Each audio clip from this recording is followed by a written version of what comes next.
Hello दोस्तों, आज की कहानी है सासू माँ के सात रंग। जब मैं नई नई बहू बनकर ससुराल आई तो दूसरी बहुओं की तरह मेरे मन में भी सास नाम के व्यक्तित्व के प्रति भय व शंका सी थी। सहेली और रिश्तेदारों की चर्चा में हर कहीं सास की हिटलरी तानाशाही का उल्लेख रहता है। जब पति के घर गई तो मालूम हुआ कि मेरा पति कुछ ही दिनों बाद विदेश चला जाएगा। नया घर, नए लोग, नए वातावरण और एकदम नया रिश्ता। मुझे तो सोचकर घबराहट हो रही थी। कुछ दिनों का साथ निभाकर मेरा पति नरेन को दूर देश रवाना होना था। इसी क्षण मुझे सासू माँ का पहला रंग स्पष्ट रूप से ज्ञात हुआ।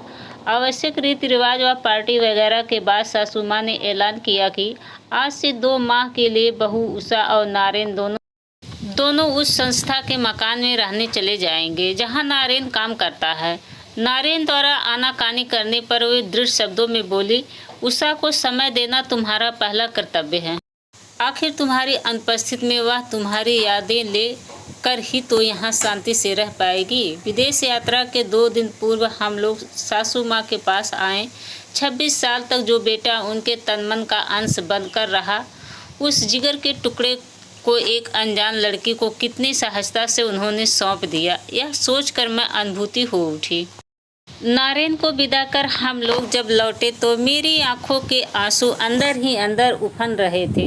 सोच रही थी फूट फूट कर रो लूं, पर इतने नए लोगों के बीच यह अत्यंत मुश्किल था। रास्ते के पेड़ पौधों को यूं ही मैं देख रही थी। अचानक मैंने सासू माँ का हाथ अपने कंधे पर महसूस किया। सासू माँ के स्पर्श ने मेरी भावनाओं के सारे बंधन तोड़ दिए।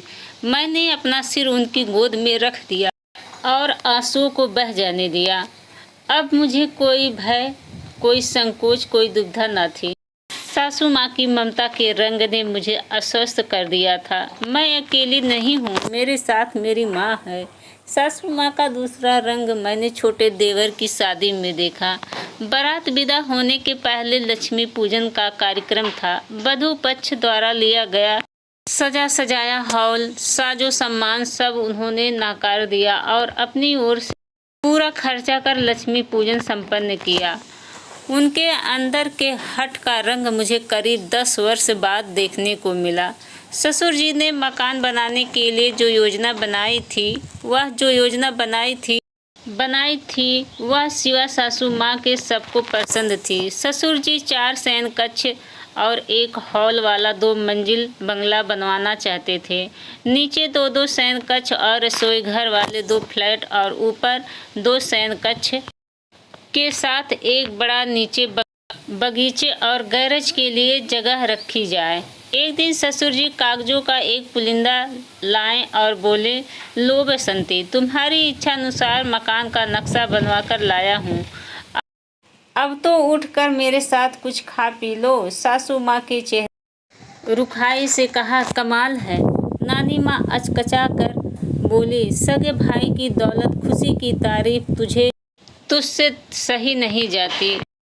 देख रही हूँ तुझे तो कांटा ही चुभ रहा है। सासू माँ ने सीधे अपनी माँ की ओर तीव्र दृष्टि डाली और कड़े शब्दों में बोली, सो क्यों है, यह तुम अच्छी तरह से जानती हो। इस घटना के बाद नानी माँ जब भी मेरे घर आती, मामा जी की दौलत और प्रतिष्ठा के बारे में अपना मुंह बंद ही रखती। काफ़ी समय बाद सासू माँ के इस व्यवहार का असली कारण मुझे तब पता चला जब मेरी बेटी सुरभि का मेडिकल में दाखिला होना था। उसी समय सुधीर मेरे बेटे को रीजनल कॉलेज में प्रवेश लेना था। सुरभि और सुधीर दोनों को बाहर छात्रावास में रखकर पढ़ाई का खर्चा उठाना संभव नहीं था। लिहाजा हमने सुरभि को घर में रहकर MSc करने को कहा। लेकिन सासू माँ ने जब सुना तो बहुत नाराज हुई। सुधीर के लिए सुरभि के भविष्य की बलि क्यों चढ़ा रही हो? सुधीर को स्थानीय कॉलेज में इंजीनियरिंग पढ़ने दो। सुरभि का खर्चा मैं उठाऊंगी। आखिर मेरे जेवर किस काम आएंगे? मैं नहीं चाहती कि एक और बसंती को अपने सपनों के टूटने का दुख भोगना पड़े। तब मैं ना जाने कि डॉक्टर मामा की खातिर ही सासू माँ का डॉक्टर बनने का सपना अधूरा रह गया था। मेरे बेटे सुधीर की शादी के लिए 6 दिन बचे थे। घर में नाच गाने की योजनाएं थीं। सहभोज और वीडियो शूटिंग कार्यक्रम था। अचानक ससुर जी का पैर फिसला और पैर की हड्डी टूट गई। उन्हें अस्पताल में भर्ती कराया गया। जाहिर है ऐसे में सासू माँ को ससुर जी की देखभाल के लिए अस्पताल में ही रहना था। ससुर जी की तबीयत संभलने के तीसरे दिन सासू माँ घर वापस आईं और सन्नाटा व उदास माहौल देखकर बोलीं, अरे उषा, यही शादी का घर है क्या? ना कहीं रौनक, ना कहीं उत्साह। 2 दिन के लिए मैं घर छोड़कर क्या गई, सब के सब एकदम सुस्त हो गए। वो नाराज होकर बोली। फिर नारायण से बोली कि तेरे पिताजी की तबीयत अब ठीक है, आज तुम दोनों भाई उनके साथ रहना। मैं कल सुबह अस्पताल आऊँगी। घर में 2-2 बहुएं हैं, 2-2 लड़कियां हैं, पर शादी का घर तो एकदम भूत घर जैसा लग रहा है। मेरे पोते की शादी में ऐसी खामोशी क्यों भला? ऐसा खुशी का मौका क्यों बार बार आता है क्या? फिर क्या पूछना। उस रात ऐसी महफिल जमी कि आज तक भुलाए नहीं भूलती। देर रात तक संगीत समारोह की रौनक रही। सासू माँ खुद खूब नाची और हर एक को उठा उठाकर हाथ पकड़कर खूब नचाया। सुबह हुई तो स्नान करके वो अस्पताल के लिए चल दी। मैं उनकी ममता और स्नेह के अभिभूत, अपने दुख, अपनी चिंता परेशानी को छिपाकर उन्होंने किस तरह मेरी खुशी को महत्व दिया था, उसे मैं कभी नहीं भूल पाती। उत्साह का वह रंग कभी कभार आज भी उनमें उभर आता है। सासू माँ के व्यक्तित्व के 7 रंगों में एक रंग और था, और वह था अंधविश्वास का। घर में कोई भी समस्या हो, निवारण हेतु वो सबसे पहले गुरु जी के पास दौड़ी जाती। फिर मनौती, चढ़ावा, पूजा, हवन वगैरह के दौरे शुरू हो जाता। एक बार छोटे देवर ट्रेकिंग पर गए हुए थे। प्रतिदिन वहाँ के समाचारों में बादल, वर्षा, तूफान जिक्र रहता। जब वो निश्चित समय पर नहीं लौटे तो हम सभी चिंता से व्याकुल हो गए। सासू माँ ने तुरंत गुरुजी की सलाह ली और दूसरे दिन से अंधेरे में स्नान ध्यान कर गीले कपड़ों में मंदिर जाने लगी। अम्मा, इस तरह परेशानी बढ़ाओगी क्या? अब तुम भी बीमार पड़कर रहोगी क्या? सही कसर पूरी कर दो। एक दिन नारायण बरस पड़े। अम्मा जी ने शांत सहज उत्तर दिया, भोलेनाथ की कृपा से हरेंद्र जल्दी ही वापस आएगा, और रही बात मेरी, तो मुझे कुछ नहीं होगा। देखना, तेरा पोता गोद में खिलाने के बाद ही मरूंगी। वक्त बर्तन नहाने, खाने और सोने से एक दिन जब सासू माँ मंदिर में ही मूर्छित हो गए तो उन्हें अस्पताल में भर्ती कराया गया। 15 दिन बाद देवर जी सकुशल लौटे तो आते ही सासू माँ ने उन्हें गले लगा लिए और भाव विहल स्वर में बोली, मेरे भोलेनाथ की कृपा से तुम मौत के मुंह से लौटे हो। देवर जी अवाक उनकी तरफ देखते रह गए और बोले, क्या कह रही हो अम्मा? मैं और मौत के मुंह में? कुछ समझ में नहीं आ रहा है। पूरी बात बताने पर उन पर बरस पड़े। अम्मा, जाने कैसे कैसे लोग तुम्हारे इस अंधविश्वास का फायदा उठाकर तुमसे पैसे ऐंठ लेते हैं। इस व्रत उपवास के चक्कर में तुमने अपना क्या हाल बना लिया है।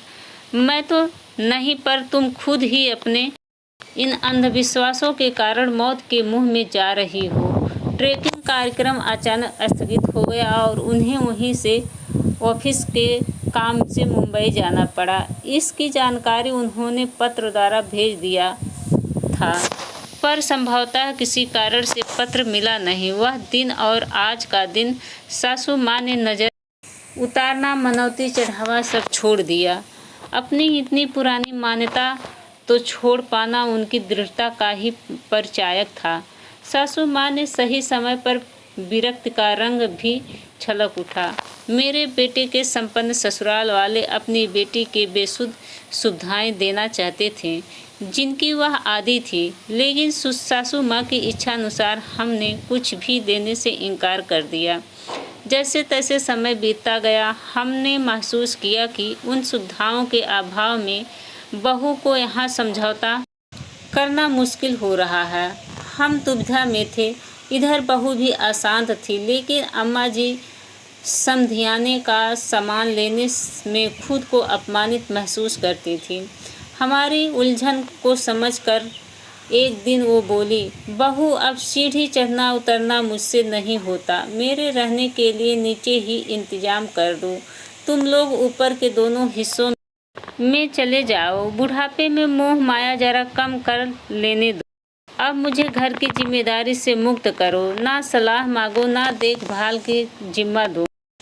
तब से अब तक सासू माँ अपने आप में मग्न हैं। उन्होंने अपने चारों तरफ विरक्त की दीवार खड़ी कर ली है, पर उस विरक्त में रूखापन नहीं है। वो आज भी उतनी ही ममतामयी और जागरूक है जितनी पहले थी। आश्चर्य की बात तो यह है कि बहू का ज़्यादा से ज़्यादा समय अपनी दादी सास के साथ ही गुजरता है। वह अपनी दादी सास की सबसे ज़्यादा लाडली है। उसने भी महसूस कर लिया है कि अपने परिवार की सुख शांति के लिए ही दादी माँ खुद को तटस्थ हो गई हैं और अपने अधिकार छोड़कर जन कल्याण में लग गई हैं। तो दोस्तों, कहानी कैसी लगी? कहानी अच्छी लगी तो कहानी को लाइक, कमेंट और चैनल को सब्सक्राइब करना ना भूलें। धन्यवाद।